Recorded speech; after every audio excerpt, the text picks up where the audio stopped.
Start all. Boom and boom. Let's get this over to Twitch.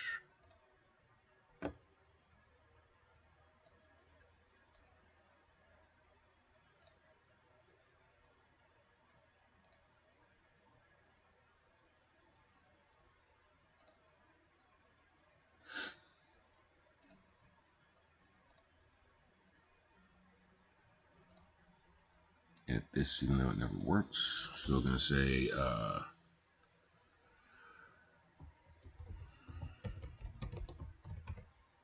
reading recap. Art. No, let's call it writing. Again, never works. Fuck it. Writing and reading. Morning event. No Nintendo. No DCUO. Coffee. Writing. Life's work. Catharsis.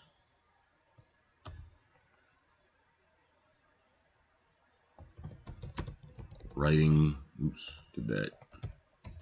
Through pain. Alright.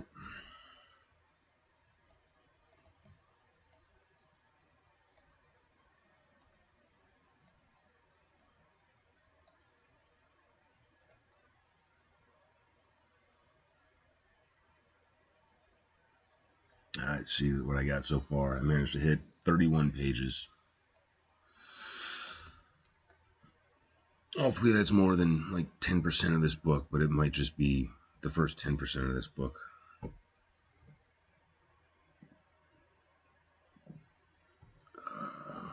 Do this.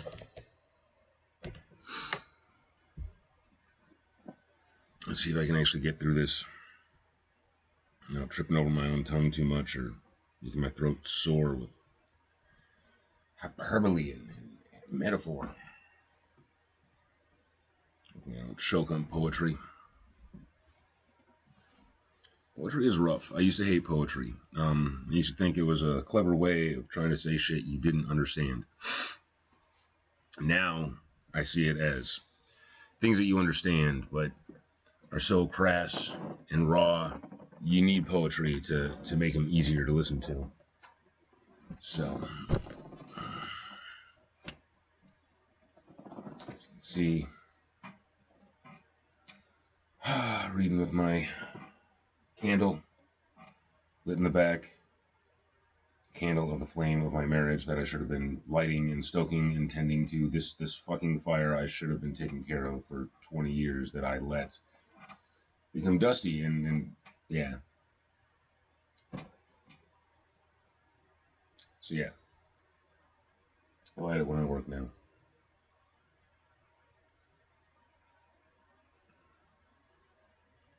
Saw it last night, and that was fantastic. It eased my soul a little bit, but it still set it on fucking edge. Because I feel like she's checking out, she's moving on, and she doesn't want to be with me anymore. And so I gotta get my footing, I gotta get my grounding, I've gotta be able to stand on my own 2 feet so I can chase the fuck after her. Let her know I'm in it for another 20, 40, 60 goddamn fucking years, and it's not gonna be the same. It will not be like it was.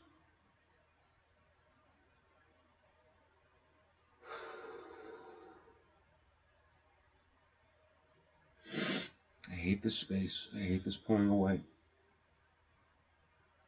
I miss her so goddamn much, and it feels like for so long in the relationship, I had to put everything at bay. I had to pack it all away, like so many fucking toys in a closet, like so much juvenile shit. I had to take all my giddiness and love and affection for her, and I just had to stow it. I never lost it. I just packed it away and put other shit over it and just pushed it back in a closet because, you know, it was too much in the beginning. It was too intense, and I was so afraid of scaring her away. So I restrained myself. And that restraint became more and more of a pattern that I had to maintain in order to be in this relationship, it seemed. Because whenever I try to press too close, to cling too hard, there's always somebody else who would take fucking precedence. And so in order to deal with that, I had to mitigate my feelings and work myself into an awkward fucking place of limited expression till it just became habit. And I'm trying to let all that go. I'm trying to forget about the years of conditioning and just revert back to who I was before all of that shit. And it feels good. It feels good to be able to love her freely, to be able to love her as much as I wanted to the entire fucking time. But it's all got too fucking late. And like part of my fear is when I finally do let myself love somebody, open the fuck up, that's when they abandon me. That's when they betray me. That's when the hurt fucking starts. And this justifies every single fucking bit of that. But, whatever. Put it on the page. I can't fucking lose her. I want to give her the entire goddamn fucking world, and I'll do whatever the fuck it takes to make that happen. Alright. Let's see if this is some vainglorious crap or not. I don't know. We'll.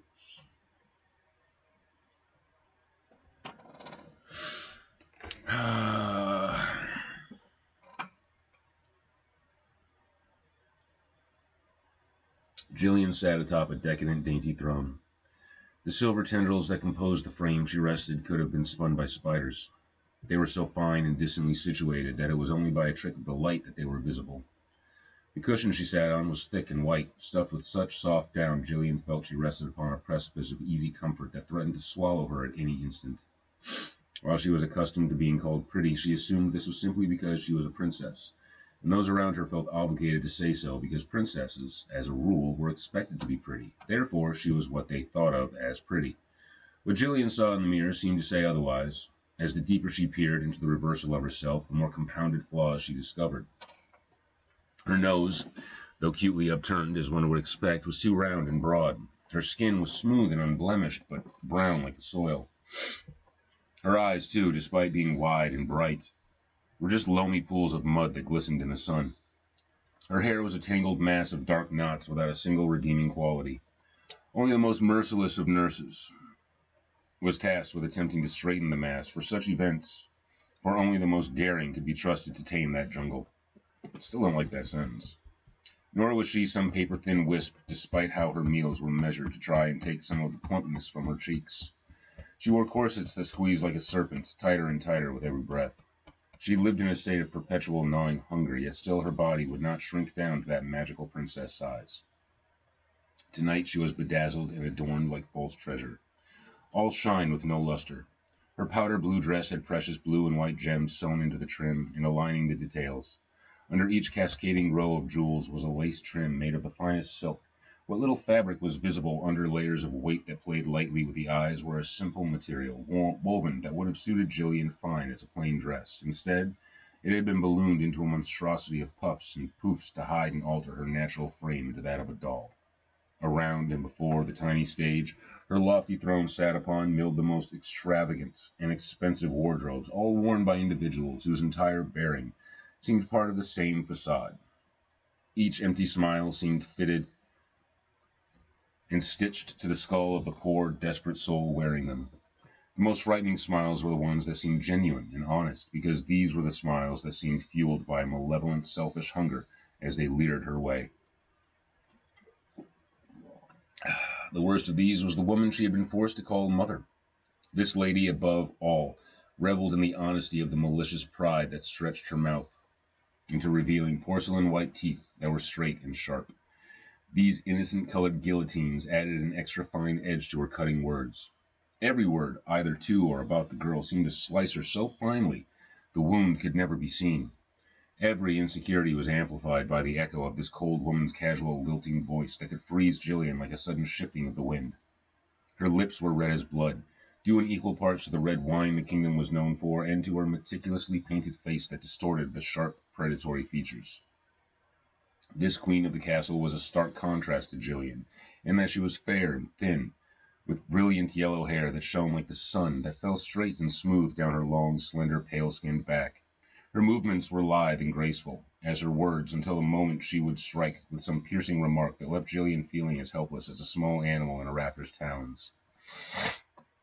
Seeing this frozen fear on the girl was the one thing that seemed to bring this vindictive queen a genuine smile.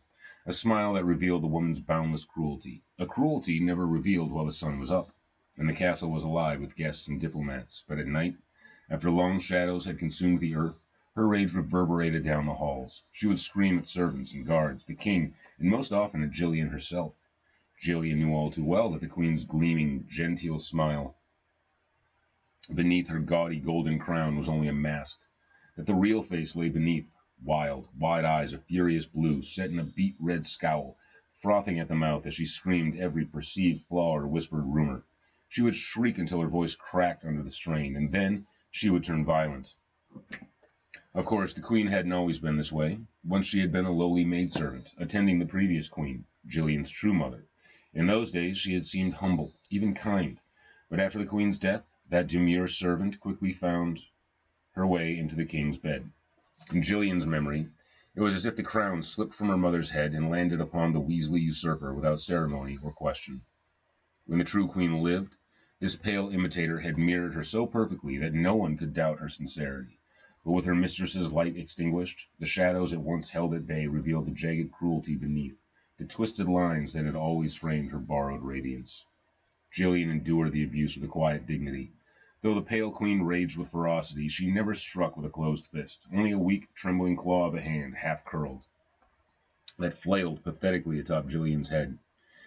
It was less a blow and more a tantrum, a gesture that bruised more pride than flesh. Gillian would cry out or remain still until the queen, nursing her own hand, retreated in frustration.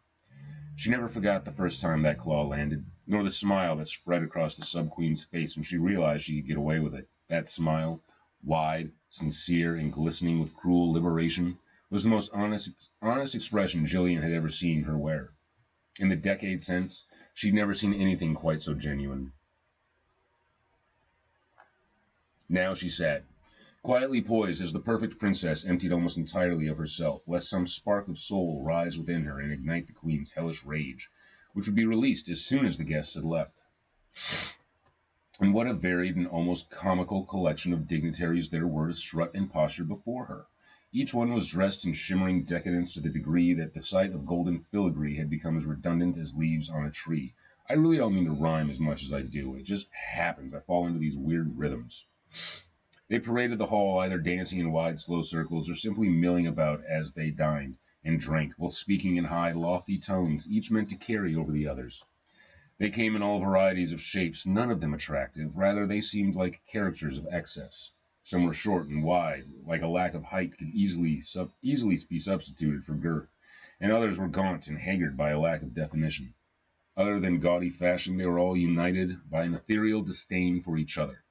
The guests would occasionally break free from the humdrum revelry to come bid well wishes to the guest of honor, Princess Gillian.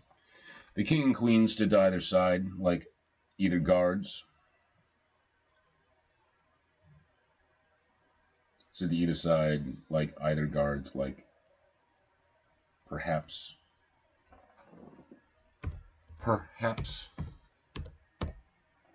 guards, or even or more like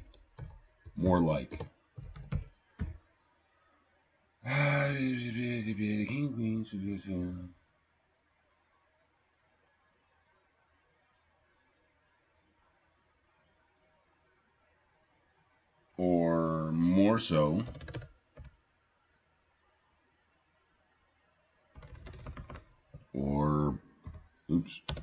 or even more so ticket vendors who greeted each pompous passerby with royal swagger. Even from behind, Gillian could sense their eyes lighting up at the potential prizes to be gleaned from these patrons. While they enjoyed the prestige, it was all too clear they were here for the profit. trading Jillian's life and freedom for some grand show of handing her over to a fashionably late suitor she had never met. While she dreaded what fate might await her, she eagerly anticipated the moment she might pass through the castle gates, never to return. Another guest approached, round-faced, sweating and leering hungrily. The porcine politician bowed with exaggerated slowness, using the motion as an excuse to eye her up and down. His face was flushed, beet red, not with embarrassment, but exertion. Even the light dancing and 3 shallow stares had taxed his limited reserves. So much of his body seemed committed to the work of digestion that little remained for dignity. "Princess," he stammered as he bowed again, his leer widening an even grander gesture that Jillian perceived to be what it was, a mockery. The royal guardians behind and on either side beamed at the sign of fealty, knowing it was meant for them. This entire affair was less a presentation of Jillian's beauty and more an auction, it seemed.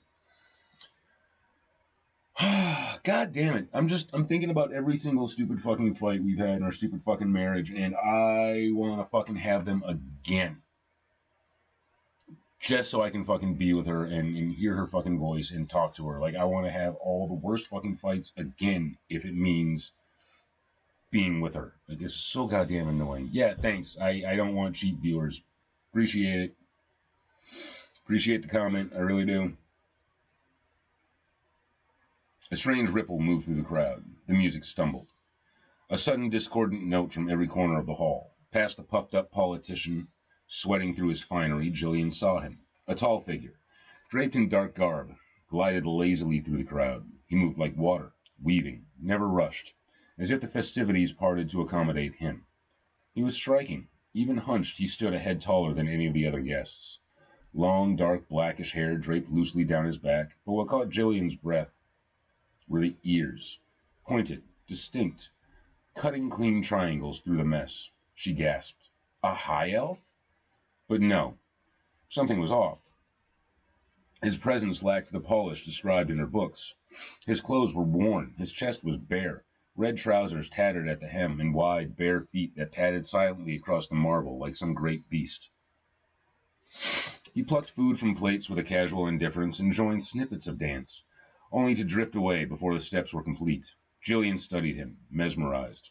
His narrow eyes scanned the room, not with judgment, but disinterest. They passed over brocade and gems like weeds in a field. Then he looked at her, just for a breath, and her heart leapt in her chest like an excited puppy. His steely gaze pierced her, saw her, and moved on with a flick of one thin brow. The politician beside her reddened at being ignored, puffed in outrage until he turned and truly saw the stranger. He blanched. "By the Maker," he whispered, "it's a Nephilim." "What on earth is one doing here of all places?" the Queen asked, her silky smooth composure starting to ruffle. "And at this time?" The King, a short, once round man who now appeared drained of his juice like a grape withering on the vine, balked and sought his words carefully before speaking oafishly. "Perhaps it is a blessing, my Queen." "Fool," the Queen snapped. "Why would a member of the divine race bless any kingdom loyal to Morrigan?" With that the King, lord of the land, bit his tongue and stifled his voice. Jillian had watched her once happy, beaming father wither under the cold looks from the Queen. He had lost his voice years ago, and now existed as a symbol of his once greatness. The high elf strode forward with indifference, his eyes darting the rafters, as if following some invisible quarry the way a cat does. He loomed over the 3 figures, king, queen, and politician, and yet he had not yet ascended the stairs. In his shadow they instinctively cowered. The Queen quickly unfroze and composed herself enough to direct a comment to the pale, aloof guest. "And by what great fortune of happenchance do we owe the honor of your presence?" His eyes darted down to her for an instant, and again flicked his brow, this time in a look of obvious disgust. "Why are you so sticky?"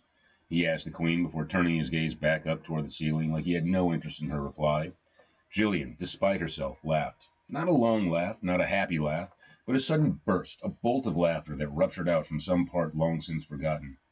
The Queen snapped back with an expression that told Jillian the woman's carefully produced mask had been instantly shattered. The princess felt an ice-cold terror start to crawl up her legs as she braced for what insult or injury was to follow. As the tall figure took his first step onto the stage, he passed over the 3 steps in a single movement and rose up to block the light from above and the sight of the crowd. Before her, Jillian saw only this tall, casually intimidating figure casting a dark shadow over all that terrified her for so long. He maintained his indifference by fixing his gaze tightly to the back wall and tilting his head in contemplation. The politician panicked and dove off the side of the stage before scrambling on all fours to hide underneath it. The Queen's menacing, rabid expression was unrestrained as she wheeled back to the pale figure above her. In the silence, the deflated monarch found his weak and faltering voice. "It is nice to see a noble elf again." At the word noble, the stranger glanced down at the shell of a man, and Jillian noted a pitying look pass over the smooth, unblemished features. His eyes then flashed back to Jillian, and his gaze hardened into dark blue razors that caught the light and held it like a dagger to her throat. She felt exposed. As if for the first time someone didn't see the princess at all, and all she was supposed to be. Instead, someone, for once, was seeing the girl. Jillian's breath caught in her chest. Her throat tightened. Not from fear, not entirely, but from some unnameable pressure inside her that had no place to go. No one had ever looked at her like that, like she was real. The crowd buzzed faintly behind him, voices muttering in disbelief, but it all seemed to come from far away. His face tightened in a beautiful scowl as he muttered, "You don't belong here anymore." He glanced at the Queen again with casual dismissal before turning back and facing the crowd. Jillian noted his cloak was a long, tattered jacket with the sleeves missing, and the tail of it snapped at the Queen. With this second assault to her ego, she snapped, her rage now on display for the court to see. "Guards!" she ordered with a tense raised claw. "Seize him! Do not let him disrupt the ritual." The words echoed through the hall like a stone dropped in still water, but no one moved. The guards stood frozen, eyes flicking to one another, waiting for someone else to step forward first. The stranger didn't flinch. He looked slowly from one guard to the next, his face unreadable, bored even, as if they were all background noise to some far more interesting thought. He sighed. "Still playing your little pageant?"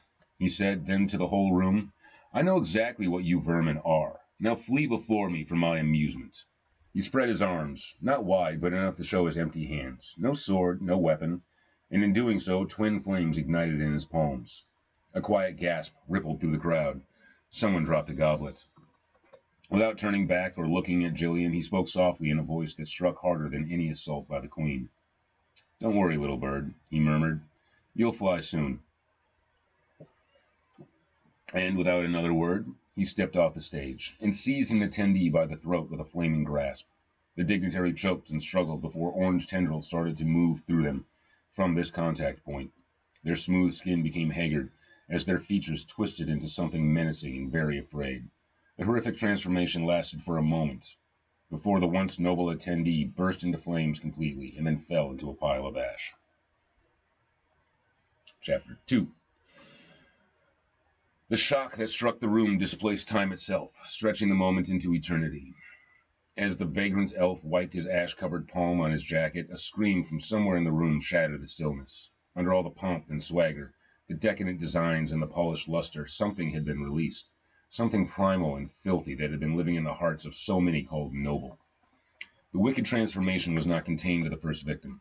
This transmogrification spread like a contagion and instantly infected those most decorated and revered. They were not just ignited, they were unveiled. What looked like nobility melted away with every flicker of firelight. The ornate layers they wore, jewels, medals, wigs, powdered faces, began to smolder and fall away, revealing skin that was gray, cracked, or scaled beneath.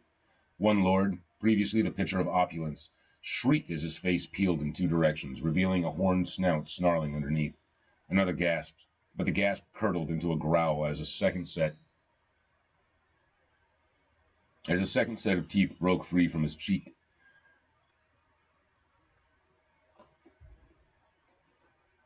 Let's see. Curling into a jagged smile that did not belong to any man. He lunged blindly, not at the Nephilim, but at a fellow guest, raking sharp claws through a velvet coat to tear at the flesh beneath. Then came the panic. The enchantment of order shattered.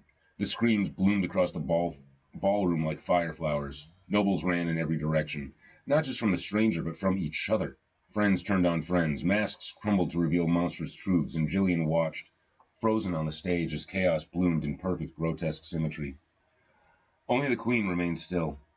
Her eyes, wide and impossibly blue, locked onto the Nephilim with a venomous mixture of fear and recognition. Her clawed hand trembled now, not from anger, but something more ancient. "You! she hissed, backing away one step. You should not exist. You were sealed. The Nephilim cocked his head at her, expression unreadable. You remember, he said quietly.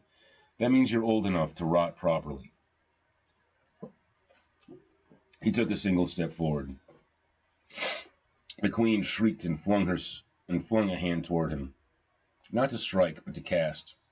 Her fingers erupted in black flames, not the warmth of fire, but the brittle, dry heat of decay. The spell flew from her hand, a shrieking lance of rot. The Nephilim caught it. His left hand, still glowing faintly, closed around the withering magic. The black fire sizzled and smoked in his palm, until he squeezed, and it vanished like a dying ember. Cute, he muttered. Try that again, and I'll unmake your soul.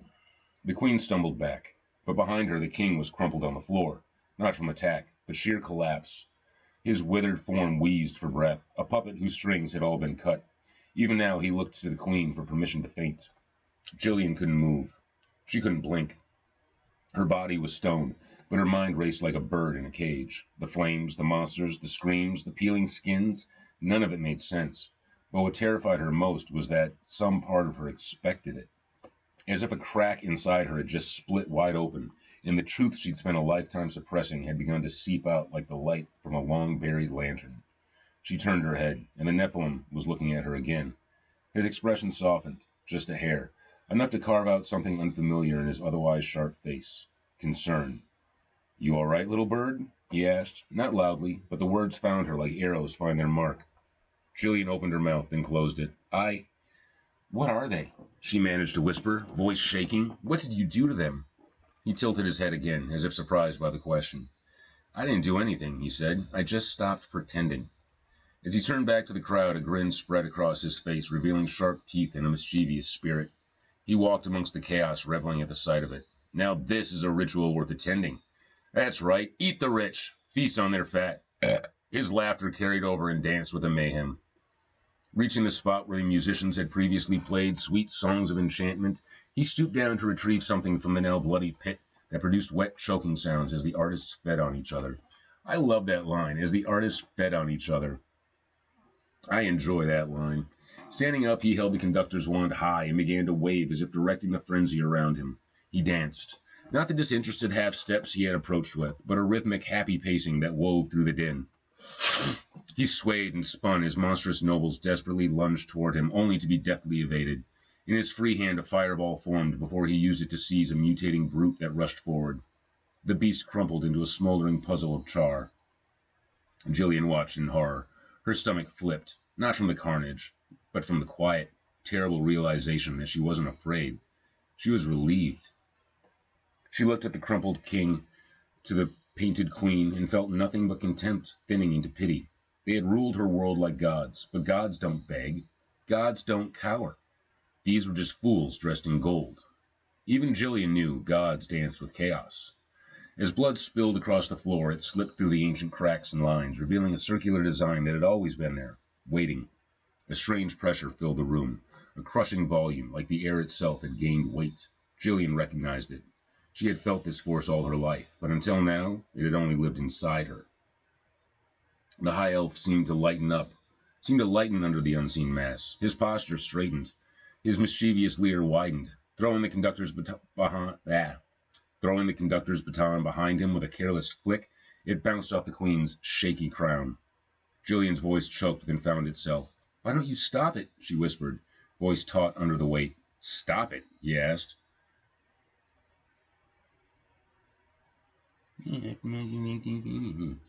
Jillian's voice choked, then found itself. Why don't you stop it? She whispered, voice taut under the weight. Stop it? He asked. I don't want them to finish it. But if you insist, I can speed this haphazard summoning up. Let's see what kind of prize is at the bottom of this box. With that, he began his ignoble assault. He caught one of the altered beasts mid-lunge and hoisted it into the air, tearing it in two like parchment. Black blood splattered across the stones, seeping eagerly into the circular design beneath their feet. He flung the twitching halves aside like spent fruit and seized another, slamming it into the ground with such force the marble cracked. A stomp followed, not to kill, but to squeeze, until the creature gave up its last oozing gasp. And still he moved through them, ripping, smashing, burning, a force of barbaric joy. He wasn't killing to survive, he was celebrating. The destruction of the wicked was his feast. The air began to hum, a slow, heavy pulse that throbbed like a drum. With every kill, it quickened and deepened, as if the death and anarchy were blood in the veins of something vast and ancient, something being brought back to life. The queen, who had stood frozen in the posture of a cornered cat, teeth bared, claws raised, finally moved. She threw her head back and loosed a high, cruel laugh that sliced through the screaming.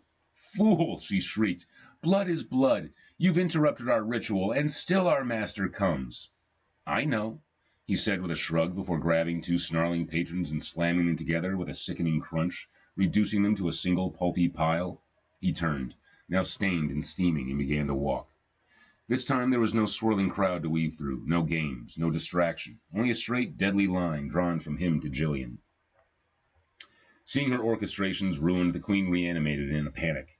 Seizing a knife that had been tucked into her bodice, she raised it high in the air, and as her other hand buried its claws into Jillian's thick, curly hair to wrench the girl's skull back. The dainty crown the princess carried fell and rolled off the stage. The queen pressed the silver blade to Jillian's throat. "Go ahead," said the Nephilim, stopping before the stage. He looked down at the enraged queen. "Then you'll have nothing left to offer your master when he rises." The queen faltered as if struck.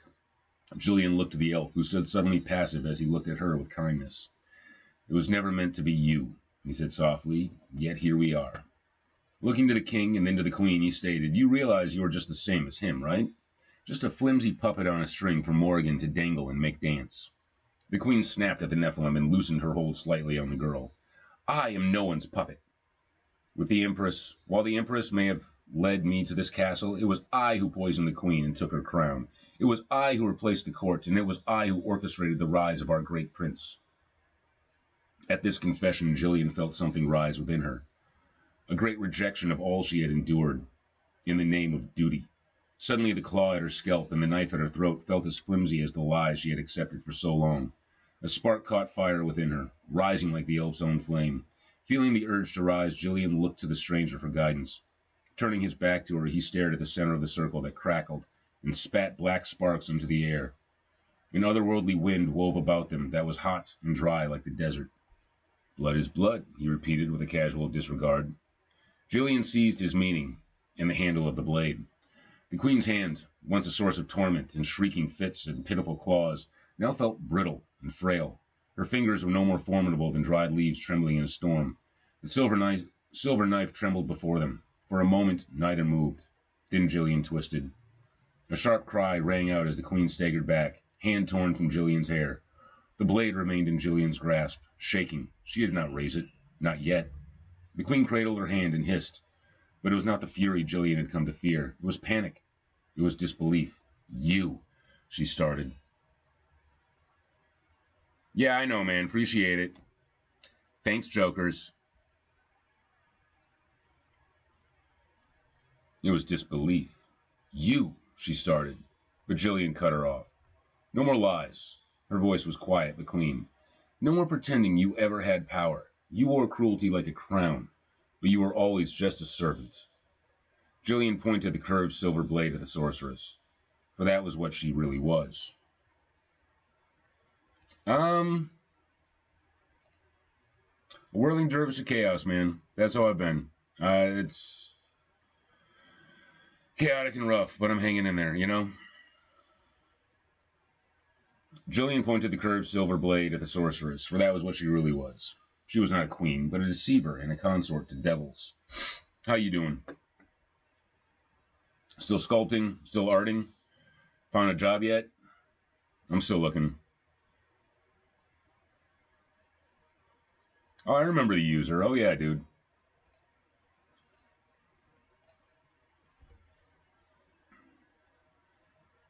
The Nephilim watched with a subtle nod. The heat in the room twisted into something deeper, not flame, but revelation. The air tasted like bitter truth. "Blood is blood," he murmured again, though this time his tone held the reverence of a priest and the threat of a storm. From the shadows the king whimpered. The queen shrank. And Jillian, the girl, the scapegoat, the sacrifice, lunged forward. She wasn't running. She wasn't pleading. She was becoming. The fine silver edge pierced the sorceress's chest, cutting off her scream before it could form. Their eyes met. Just once, in a moment of raw, wordless understanding. The once golden queen staggered. Blood ran freely down her bodice, spilling off the stage like cursed wine, feeding the very spell she had spent a lifetime weaving. Her life and its grand design ended in the same breath. Chapter 3. Oh, that's cool. Money is money. Chapter 3. I'm going to get another cup of coffee before I keep reading. I'll be back, yo. Thanks for popping by.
Chapter 3.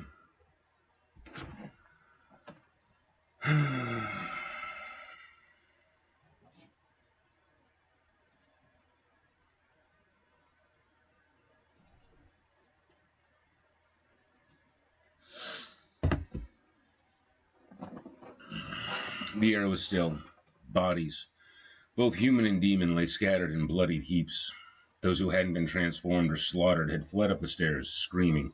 Their shrill cries reverberated down the halls, then vanished. Now only a wretched silence remained, crawling into Jillian's ears, prying loose memories she'd long since locked away. Her mother's slow withering under the traitorous maid's care, Morrigan's dark elf diplomats whispering in the usurper's ear, and further back, buried in a memory she wasn't sure she should have, she saw herself as a baby, glowing with brilliant light in a darkened room. All these images rushed into her mind, setting her hands trembling. The silver knife, slick with the queen's blood, slipped loose and clattered to the floor, shattering the oppressive silence. Exposed, with no self-delusion left to shield her, Jillian felt her legs threaten to buckle beneath her.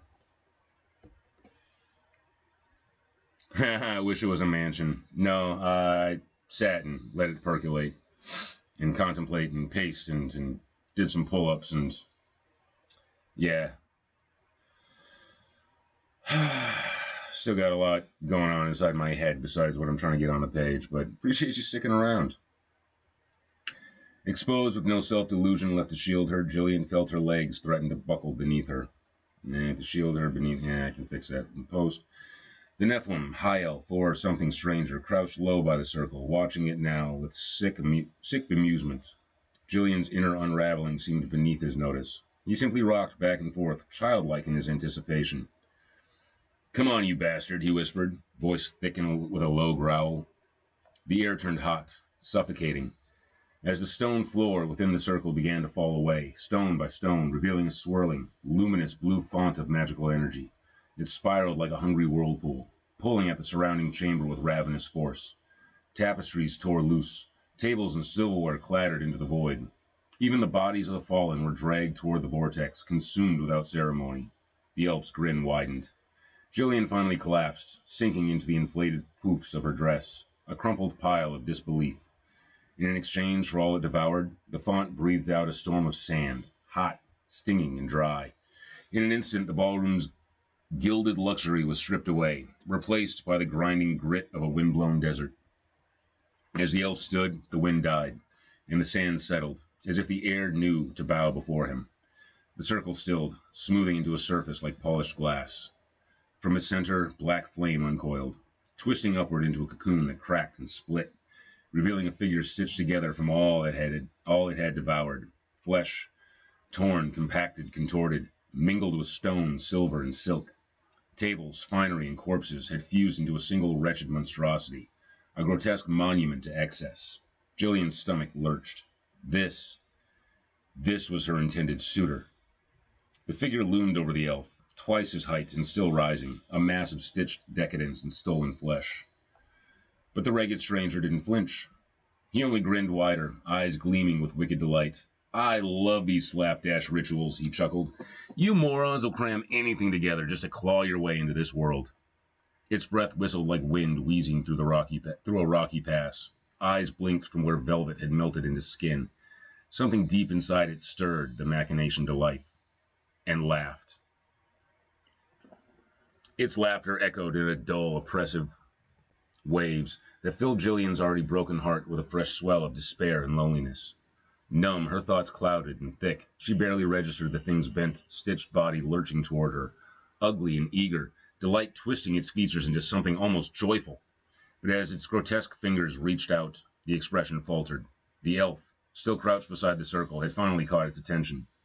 "Asmodeus?" he asked, almost amused. "Is that you?" The demon bulked, standing silent as its disproportionate eyes swirled with hellish fire, flames that twisted and flared as if struggling to focus on the figure rising beneath them. The elf rose, still crouched in bemused anticipation a heartbeat ago, now standing tall between the towering flesh golem and the crumpled maiden behind him. "It is you," he declared, laughing. "I came looking to banish a demon, and what do I find? A devil? Lucky me." He tilted his head with mock reverence. "Granted, you're the lowest and most pathetic of the bunch, but hey, I'll take the win." The demon lowered its reaching claw. Realization flickered across its grotesque face.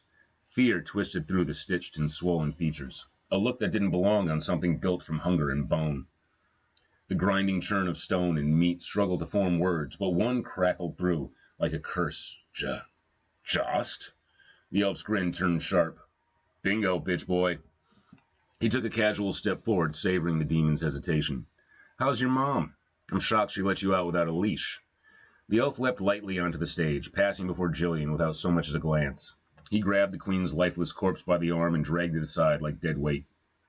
It really is a pity you couldn't find a proper host, he said, flicking blood from his hand with lazy disdain. Then he gestured toward Jillian. But this is sick. His tone turned to ice. To try and possess a little girl, out of your fascinations, out of your lust you call love, it's not romantic, it's disgusting. Objectification dressed in poetry. How many prizes? How many baubles must you curse with your impotence? The creature flinched, staggering back as the elf hopped effortlessly down into the circle.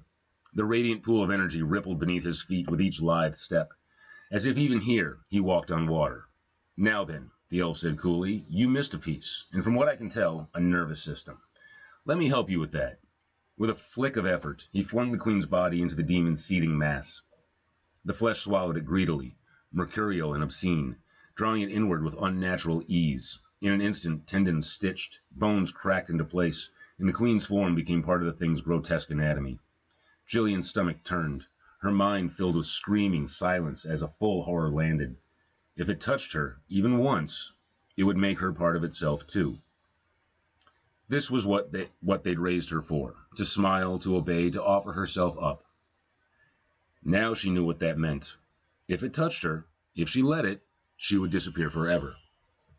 The demon reeled back, twitching, spasming, reshaping around the queen's body.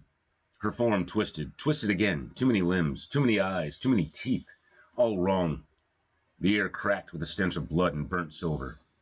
Joss stepped forward through the glowing pool of energy, each step sending out another ripple, unbothered by the collapsing ritual around him.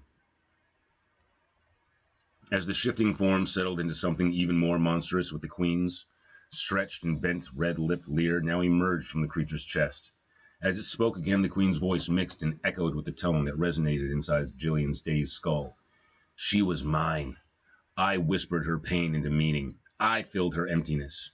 You would have let her rot in silence. She desires me and the freedom I offer. What would you do but hide her in another castle? The high elf cocked his head and gave the demon an incredulous look. Glancing back at the dazed maiden, he smirked a short laugh before turning his attention once more to the devil before him. You think I came for her? He said, jerking a thumb in Jillian's direction. No. I came here for you. He extended his hand, and the air around him seemed to condense, folding, hardening, until it formed a solid object in his grasp. A long, twisted blade appeared, black as nightmare, shaped from bone and fang. It was terrible to look at. Alive. From the thickest curve of the blade, a single eye opened, roving madly until it fixed on the devil. When its gaze landed on Asmodeus, it let out a delighted squeal that scraped at the back of Jillian's eyes. Calm down, hate spreader, the elf said as one might scold an impulsive child. This one is all mine. As he stepped into the center of the circle, the devil recoiled, shrinking back until its flesh pressed against the far side of the magical barrier. The white light burned where it touched, forcing the creature to flinch forward with a hiss of pain. The elf raised his hand. With a sharp motion, he spun the blade downward again and slammed it into the circle, blade first. Runes erupted from 5 points, racing outward to the circle's edge. They twisted around its perimeter, weaving into an intricate pattern, beautiful, despite the chaos and blood surrounding it. The blade stood upright, buried in the stone. Gripping it with both hands, the elf began to turn it with deliberate force. As it rotated a full half-turn, a snap echoed through the chamber, audible and metaphysical. The sigil, the circle, the whirlpool of energy vanished. The barrier collapsed. The demon staggered backward, dismayed. Its form trembled, its arrogance cracked. What did you do? It asked, voice small, no longer resounding with infernal authority. I locked the gate, Joss replied, stepping back from the wicked blade, now buried deep in the earth beneath the stone. Jillian noticed it sat within a recessed plaque or monument, an old marker perhaps, into which the weapon fit with eerie perfection, as though it had always been meant to rest there. The elf advanced. Now you can't escape back to hell, back to your mommy. He smiled. Now you're all mine to play with. Chapter 4. The creature twitched, still bleeding light from where the barrier once held it. Its limbs clawed at form, trying to reconfigure into something threatening. Wings, claws, a mask of majesty. But the magic no longer obeyed. Joss' bare feet echoed softly in the silence. No armor, no sword, just the sound of flesh on stone, steady as judgment.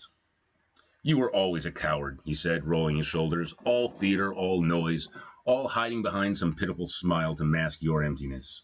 The demon hissed, trying to speak, but the voice was broken. A chorus, unsure of which mouth to use. She wanted. A fist slammed into its jaw. The explosion that followed wasn't metaphorical. Joss' hand lit up as it connected. Fire laced with something older than flame, and the whole side of the creature's face burst outward in a wash of molten filth. It screamed, or tried to, but another blow caught it in the throat. The fire didn't go out, it deepened, consuming what it touched with purpose. I watched her fall for you, Joss growled, driving a knee into the demon's ribs, each one snapping like dry sticks. After years of tricks, degradation and abuse, just so you could get a pat on the back from your pathetically prideful father. The demon collapsed, wheezing. Joss let it fall, then stomped on its spine. The force cratered the stone. You dressed up her chains like they were wings. You sold her fantasies in exchange for my own dreams. Just when she was almost free, you caged her again with your wanting whispers. I watched her shrink under your influence, and how she delighted in your sad, simpering company. Flames curled along his arms now, not wild, but controlled, measured, like branding irons that knew exactly where to land. She wasn't weak. She was waiting for someone to see her, not desire her, not use her, see her. Her flaws and jagged edges for what they were, scars you and your ilk left behind. The demon tried to crawl, but every limb it formed burned before it could be used. Joss crouched beside it, fire still wreathing his hands. You wore a manipulative grin with half-closed eyes. You made her cry, and when you pulled her back into your wanton clutches, I was made the villain for all the pain you had caused. I carried her scars, I was her scapegoat, and I was left wandering in the desert. The thing twisted, the queen's lips moving from its chest, but this time, no voice came, only a breathless rasp, like a prayer that had lost its god. He leaned in, and the demon whispered in choked gasps. You are no emperor, merely a fool with an angel inside him, and you squandered her, not us. The fire roared. Jillian sat frozen, a stunned witness to the burning carnage. The elf's words struck her like heartless embers. Simmering with grief, rage, and loneliness, she couldn't begin to understand.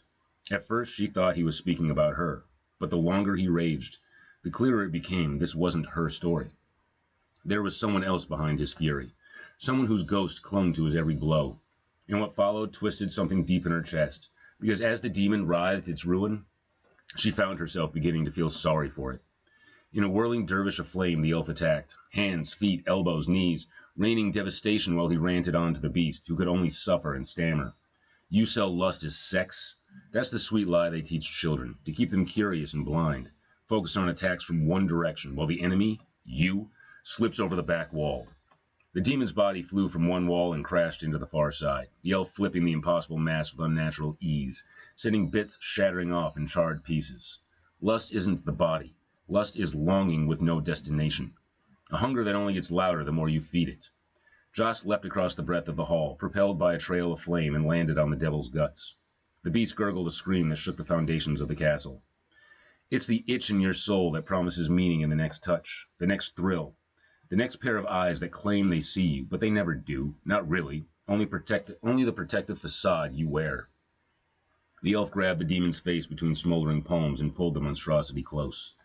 It's a trick, a carnival of flesh and fragrance, flashing lights and open mouths, and the deeper you go, the emptier you become. Slamming the makeshift skull into the ground, Joss drove a burning heel into the back of it, grinding downward. Lust doesn't want you to be satisfied. It can't be. That's the point. It wants you chasing, running in circles, mistaking thirst for desire and your exhaustion for devotion. And when you're tired enough, when you're used up and hollowed out, that's when hell opens the door. Not with chains, with comfort, with a whisper that says, stay here. You've earned this. There's nothing else out there for you. Joss threw the demon, whose body was now shrinking, reforming desperately to maintain symmetry, as it reeled to the center of the room.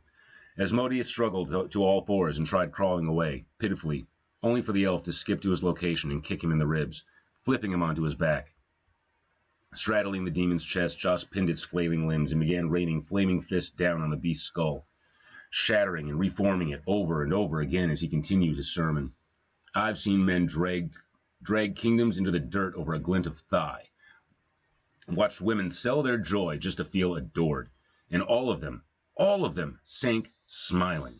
You're no prince, no ruler. You're just the one who holds the door open, letting mankind stumble in, thinking they're falling in love, when really they're just falling into want, into your wretched wasteland full of hollow caves and echoes, because lust isn't about what you crave.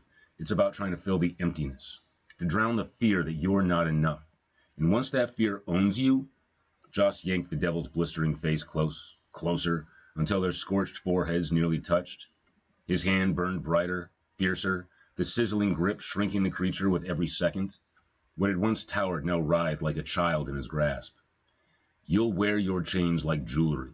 The words spilled like acid, low and trembling with fury, and beg for more. Joss rose to his feet.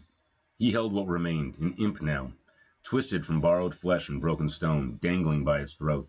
Its limbs flailed, pathetic and weightless like scraps in the wind. Now, he thundered, beg me for what you desire. Beg me for what you crave. The creature gargled through melting lips. Mercy. That pitiful word was its last. Joss set it alight and stood still as the thing screamed and cracked, burning in his grip. He watched it die. Without blinking, drinking in its suffering as if it might purge his own. Silence followed, heavy, ash-laced, awful. Then finally Joss spoke, voice dry as bone. Well, maybe it was lust. He let the cinders fall. Almost got me hard. The instant the last ember of the imp crumbled to dust, the air in the throne room changed. A groan, deeper than thunder, echoed from the bones of the castle. The floor lurched. Walls cracked like glass. The high vault of the ceiling warped as if under invisible hands, squeezing the life out of the structure itself. Jillian stumbled backward as stone wept dust, and the stained glass windows screamed in their frames. All around her, things once bound by magic or arrogance came undone. A tower split down its spine. Statues fell like drunks from a ledge. The throne, the one Joss had stood before, now scorched and unguarded, crumpled into ash. And Joss just watched it all, unmoved. A smear of soot clung to his cheek, the only sign he'd been in a battle at all. He didn't smile, he didn't mourn. He didn't look at her. He whispered, almost to himself, no kingdom worth keeping ever sits this still. Yo, what's up, Inactive Void? Jillian couldn't tell if he meant the castle, the devil, or himself. The castle, now emptied of the expectations that had kept it standing for so long, shuddered and groaned as it began to collapse. I feel like that should have been my chapter break. Oh no, I had to shorten the other one. The castle, now emptied of the expectations that had kept it standing for so long, shuddered and groaned as it began to collapse. Hard to say. Truly, truly hard to say how I'm holding up. Trying to get my shit together. Starting to look for a car so I can grab whatever job I can and drive around. I've got a lot of floating applications. Supposedly, I'm working with Appen, but they seem to be a really scammy group, so I haven't gotten any like work or confirmation other than like, you're hired, and nothing else. So, yeah, life is rough. I saw the wife last night, which is great. I've been deeply, deeply missing her, but yeah, no, everything sucks. Everything kind of sucks right now. It's pretty rough, but thanks.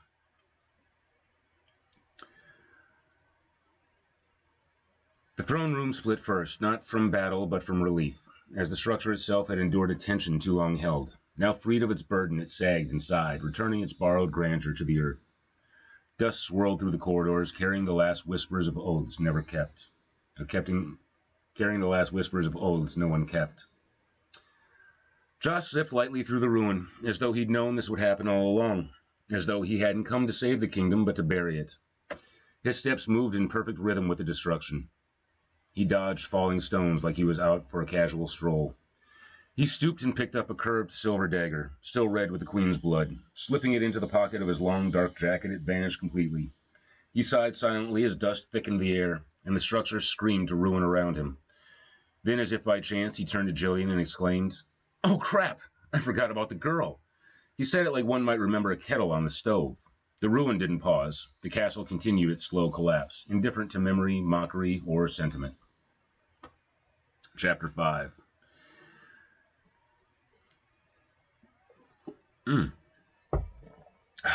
Jillian stood amid the falling world like a painting on the verge of motion, a stillness not from calm but from disuse. She looked around her as though waking in a dream turned strange. The air, thick with ancient dust and crumbling enchantments, barely stirred her blue dress. Her eyes, wide and uncertain, scanned a throne room that had once watched her sleep beneath glass, and now she could not even hold its own weight. A ceiling beam groaned above her. Joss's hand shot up, a lazy gesture, and caught the beam before tossing it aside, where it lodged safely into a pile of rubble. He scooped her up in one arm and growled, "Hang on." They were off, moving with impossible speed, so swift it felt like teleportation. At the top of the stairs leading out of the hall, Jillian looked back, just in time to see a massive carved stone crash down and pulverize her dainty throne. Down the corridors the Nephilim bounded, past ancient tapestries unraveling in their wake, histories of the elves torn from the walls. Sconces flared madly as the wild elf passed, each one burning through its fuel in a final blaze of forgotten glory. As they reached the grand foyer, Jillian caught sight of one last figure, a mural of the first high elf, Jelsirian. The name the Golden Queen had cursed and spat upon more times than Jillian could count. He was once the grand definition of virtue and piety. Framed in fire, the noble figure stood tall in royal garb and winged helm, long dark blue hair flowing behind him, a gleaming sword of light in hand. The image flickered, then began to fade as the flames guttered and died. Then she felt it, Joss's strength shifting. She was flung suddenly into wind and darkness. Jillian tumbled. Her massive dress caught the brunt of the force and shredded itself to spare her. Behind her, the castle collapsed utterly, belching its death rattle of dust and debris. Jillian sat alone for a moment. The air cooled as the dust settled, the chaos of collapse giving way to a strange, heavy stillness. She blinked slowly, eyes adjusting to the gray haze that lingered like morning breath over the wreckage. Behind her, the shattered ruins stood like a graveyard, solemn and final, marking the place where her savior had fallen. Then the stone shifted, a grinding protest. Something moved beneath the rubble. A fist broke through, defiant, angry, and deliberate. Fingers unfurled into a talon, scrabbling for leverage before pulling its master free. Joss rose, unharmed. Only his coat bore fresh tears, as though the castle had merely tried to scold him on his way out. "Yoti," he called, brushing dust from his jacket. At his shoulder, a burning sigil flared to life, blossoming like a fire-lit flower into the image of a woman both radiant and unreal. Her hair flowed in a long, lustrous mane of white gold, framing features fiercer and more flawless than any queen's. She wore black robes, part priestess, part courtesan, with a stringed instrument slung across her back. Her eyes burned with the same mystical blue as the summoning circle, and glowed with identical, unnatural light. She floated effortlessly beside Jost, her presence serene, almost casual. But what struck Jillian most was the woman's long, pointed ears, furred like an animal's and blending seamlessly into her golden mane. Behind her, a fan of long, fluffy tails, each the same spun gold, waved and wagged as though both lifting her and greeting her master in joyous welcome. Blue flames crowned her heels, and smaller flames, ghostly and flickering, danced around her like a silent entourage. Jillian's breath caught again. Such glory should not exist. Joss didn't so much as blink at her appearance. He just asked, "What's the score?" The ethereal woman raised a brow and unrolled an invisible scroll that appeared in her hand as if it had always been there. A string of glowing glyphs unfurled in the air before Jost, no louder than a whisper, just enough to read. Gate sealed, 1. Demons defeated, 45. Devil banished, 1. Chaos item secured, 1 cursed silver dagger. Damsels rescued, 1. Treasure found, 9,949 pieces of gold and silver. 49? Jost muttered. 50 would sound better. Rounder. He turned back to the wreckage, casually tossing aside massive stones like loose leaves. After a moment he grinned and reached deep into the rubble, retrieving not 1, but 2 golden coins. He slipped one into his pocket and tossed the other away without a thought. Yoti, the spirit maiden, updated the scroll with a wave. Correction, she said. Treasure found, 9,950 pieces of gold and silver. A final sigil bloomed behind Joss' head, halo-like, if a halo could look profoundly tired. He waved a hand and the whole display scattered like ash on the wind. In the darkness, before dawn, Joss flexed his jacket, shaking off the dust. As the first shy rays of sunlight crept over the horizon, Jillian gasped. His hair, long, ink-black in shadow, shimmered into a brilliant shade of dark blue, cascading down his back in a length impossible for any man to maintain. "You look like Josirian," she muttered. The elf only offered a sideways glance and a sneer that revealed a glint of fang. Then, as absent-mindedly as he'd remembered to save her, his attention drifted back to the rubble. Cupping his hand to his mouth, he called into the wreckage, "Hate spreader! Come here, buddy." He clambered up the rocks, his voice turning melodic, almost sweet. "Hate spreader, where are you, pal?" Tilting his head, he listened for something only he could hear, then resumed hurling massive stones like bits of gravel. Nearby, the glowing blonde woman with flowing foxtails, Yoti, rolled her eyes with theatrical disgust. She vanished in a self-consuming blue flame. "Effed!" Jost called, still shifting debris. In response, an orange flame bloomed beside Jillian, and another stranger stepped out. This one was golden too, but burnished, as if she'd lived a life pressed to the hearth. Her clothes were crisp white, and Jillian instantly and correctly guessed she was a chef. A single long tail gleamed in the sunlight, smooth and slightly translucent, like a polished eel. Her hair flowed like molten metal, parting at her ears into delicate frilled fins, the color of cherry blossoms. Her eyes were vast pools of glowing orange, like magma seen through glass, warm, bright, and bottomless. When she spoke, her voice rang like the bell on a bakery door. "Yes, master?" Joss pointed at her with the smug finality of a child ordering room service. "I deserve a feast tonight. Make it glorious." "Yes, master," she bowed gracefully and vanished in a bloom of orange fire. He turned back to his excavation, still calling out softly as though composing a lullaby. "Hate spreader, come here, my little friend." Yet another woman appeared beside Jillian, but this one didn't arrive in a blaze. She slinked through the shadows, her gleaming eyes already fixed on the roguish elf rummaging through rubble. She was dark and glistening, with yellow bands stretched across her segmented body like armor. Most disconcerting were her 6 spindly, sharp-looking arms, and the 8 squinting eyes that dotted her face and forehead, all narrowing at the almighty Nephilim picking through trash. Her voice was deep, gravelly, and tired, the voice of someone who had been yelling at him for centuries. "Did you tear your jacket again, Justinian?" All 6 of her tiny, sharp hands rested on her hips as she shouted up at him. "Only a little," he called down, still focusing on his task. "Come here, Hate. I can't do all the work here. Come to me, pal." There was a shifting of rubble near his feet, and then something emerged from the heap. A sword, made from bones and nightmares, began dragging itself forward on its own pommel. It inched over the fallen castle like a monstrous caterpillar, and Jost followed behind, apologizing as he walked. "I'm sorry, buddy. I got distracted saving some kid. You know how I get." The blade gurgled or ground out a response, or perhaps it was just the noise of bones scraping stone, but the elf nodded as if understanding perfectly. "Next time, pal, I swear. I owed Asmodeus that ass-kicking, but you would have ended it too quickly." He stopped short, straightened up, and yelled to the sky. "It was not excessive or gratuitous." A pause, then muttering, "No, it wasn't. It was justice," he said, making exaggerated air quotes. By now, the blade had gotten away from him, inching closer to Jillian with every grasping lurch. She saw it clearly now. The pommel was a black skeletal hand, and the hilt, the bones of a twisted arm. Its eye twisted and locked onto her with evil glee as it braced, ready to pounce. Jost lunged and scooped it up, grinning. "There you are, buddy. Now remember." He smacked the flat of the blade against a stone at Jillian's feet. The stone cracked. The demon sword squealed in pain. "Behave." With that, Jost tossed the sword lazily into the air, as if to drop it. Instead, it burst apart midair, unraveling into thick black tendrils of smoke.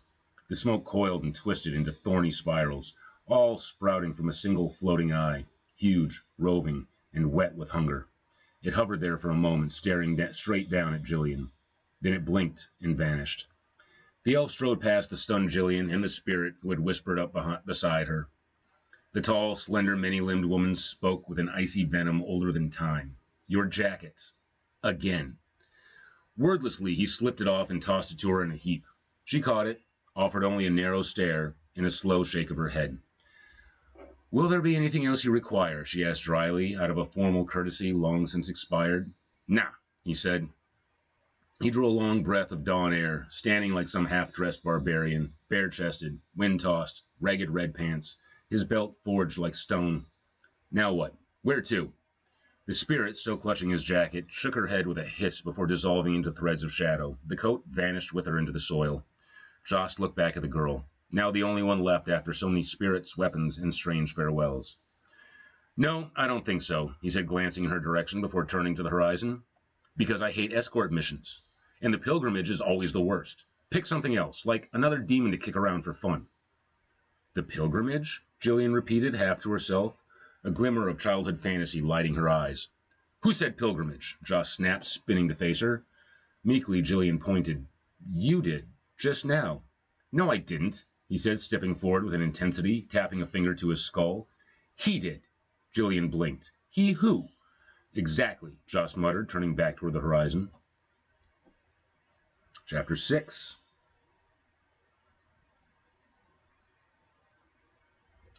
Dawn painted the landscape in its morning hues. Jillian blinked at the ruins, the light sharpening the edges of her disbelief. What had once been a vibrant, joyful kingdom from her childhood lay fallen and worn away. The buildings that once held familiar, smiling faces were reduced to rubble, no two stones left stacked. Only the faint outlines of their foundation whispered that anything had stood here at all. What happened here? She asked. What happened to the village? I did, Joss replied, not taking his eyes off some distant, invisible point. Years ago. He gestured casually to the fallen castle behind him. Didn't realize all of that was inside the castle, though. Never really thought to go in. Jillian looked around again, dazed. But I was only locked up for 10 years. How is it all so ancient-looking? Joss turned to her slightly. The magics you were under kept you fresh and naive by warping time around you. You're far older than you look, but every bit as stupid. And with that, he vanished. One moment he stood before her, the next he was a shrinking dot disappearing into the trees. Jillian stared at the dust on her hands, and then at the torn, frayed edges of the royal gown she sat helplessly in. Slowly she rose, feeling a tower of strength rise with her, assembled from the very ruins around her. She stood tall in the catastrophic dawn light, wiped her palms on the satin frills at her hips, and then tore them off. Without a glance back, she ran after the mad elf who had destroyed her kingdom. Wait! She called in gasps, then swallowed the rest and pressed on. By the time she crossed the field to where he had vanished, her lungs burned. She pushed into the trees, her dress and hair snagged in 1,000 tiny directions. Her hair came undone as she fought through the brambles that scratched and clawed at her face. Jewels and layers of pomp tore loose, falling like brittle ornaments into the forest floor. With the tapestries shredding behind her, she burst into a clearing, just in time to glimpse the elf ahead before he vanished into the tangled underbrush. Again, Jillian ran, lifting the remnants of her dress and marveling at how much lighter she felt. As she neared the shadows of the forest, where she was mostly certain she had seen her guide vanish, the world seemed to hold its breath.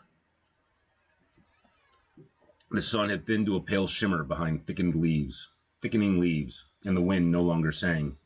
Still her eyes caught it, the narrowest of paths, barely more than a crease in the undergrowth, winding like a forgotten thought. Crouching low, Jillian slipped into it. The branches were closer here, tighter, as though the woods themselves resented her passage. But her hands moved nimbly now, tearing aside smaller limbs before they could strike her first. Bramble and thorns scratched warnings across her arms, but she no longer flinched. There was something sharpening in her, a blade honed by grief, confusion, and the brittle clarity of betrayal. The forest grew darker still. What light remained bled through the canopy in streaks like faded ink. Sounds changed, quieter, but stranger. Not birdsong, but rustlings too, deliberate, a distant snap that didn't echo like fallen wood. The smell shifted too.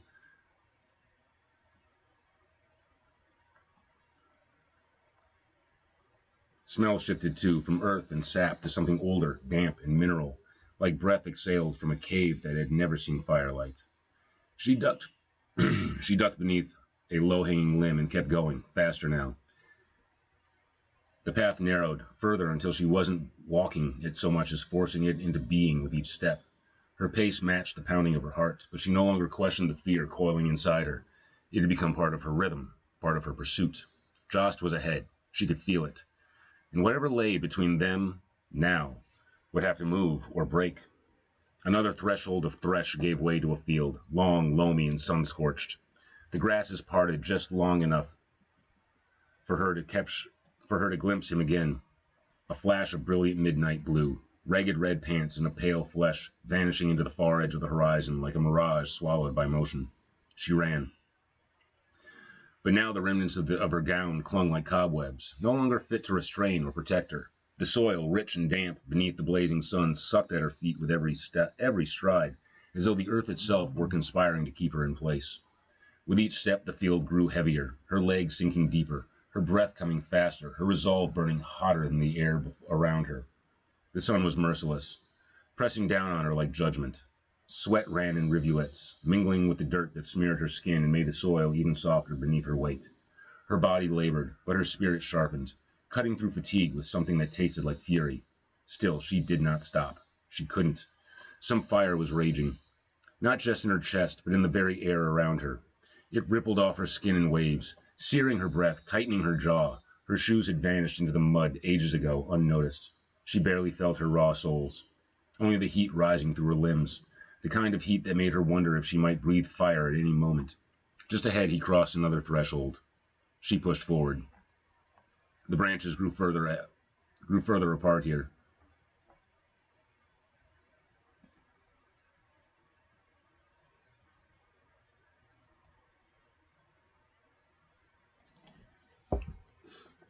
See, then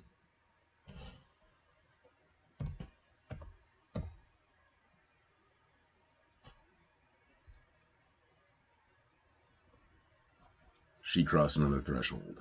She pushed forward. The branches grew further apart here, but only because the terrain itself conspired against her. The path turned jagged, stones jutting up like broken teeth.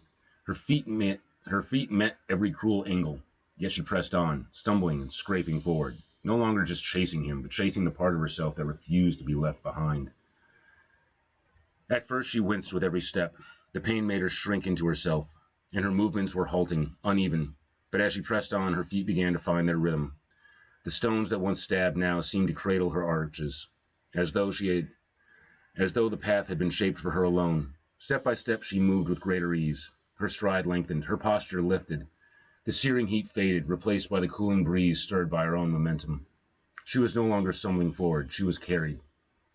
More and more she caught glimpses of the elf, flickers of blue and red before he vanished again, always just beyond reach.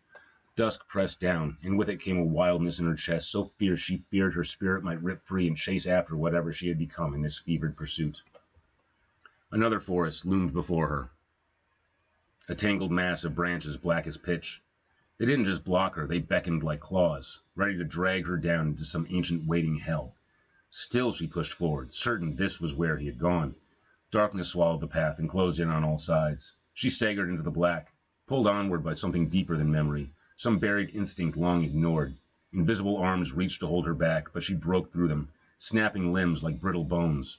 Just as her body faltered, music crept into the silence, faint, strange, impossible. Yet it called to her. The sound stirred the weary parts of her, tugging her forward like strings on a marionette. Through the blackness, a warm light bloomed, distant, yet pulsing, and the music swelled into a song, humble and coaxing, threading through the dark to guide her. She pressed on, a strange assurance rising in her chest. Her breath no longer labored but quickened, not from exhaustion but anticipation, as though the words long trapped inside her were finally ready to be spoken. The forest, sensing her confidence, thickened in defiance. Still. She moved, tearing branches from her hair and peeling limbs from her skin as they clutched and dragged at her like jealous hands. The closer she drew to the light and music, the more the trees conspired. They closed together, forming a wall of bark and shadow through which she could barely slip, finding cracks just wide enough for a mouse. Then all at once the warmth vanished. The light blinked out. The music fell silent. Alone in the void, Jillian faltered, no longer certain of direction, unsure even which way was up. And then something gave way beneath her. She tumbled into light. A decadent gala spread before her, Soft blankets and plush pillows piled beneath silver platters laden with rich, impossible foods. Music roared again, but now wild and brilliant, wrapped in laughter and song. Dancers spun between fountains of wine. Everything glowed, shimmered, delighted. At the center of it, stretched luxuriously across a silken mattress, lay a single figure. He feasted and fondled his night away, draped in revelry, attended by guests as if he were the axis on which the strange world turned. There sat Jost, looking in every way like a spoiled prince, bare-chested and flushed, surrounded by beauty and indulgence. Grapes were fed to him between kisses, laughter curled around him like smoke. He looked nothing like the ragged man of the woods who had led her here, and everything like a creature born of appetite and command. Sweet.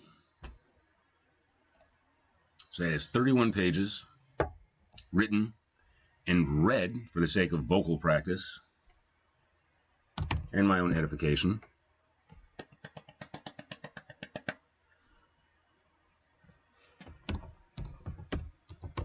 And I'll be starting chapter 7, which will be all about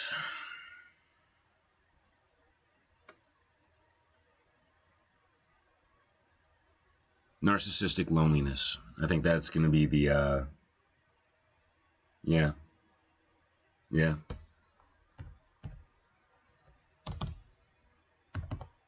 So, thank you to whoever joined me and stuck around for this self-indulgent read. I appreciate it. Managed to finish chapter 6 this morning. I gotta do some adulting, hardcore adulting. I have to work. I have to work to get back to my wife. To make her love me again, to believe me that this transformation is real. To become someone I can be proud of. And someone she can stand next to as a partner. So, yeah. All right.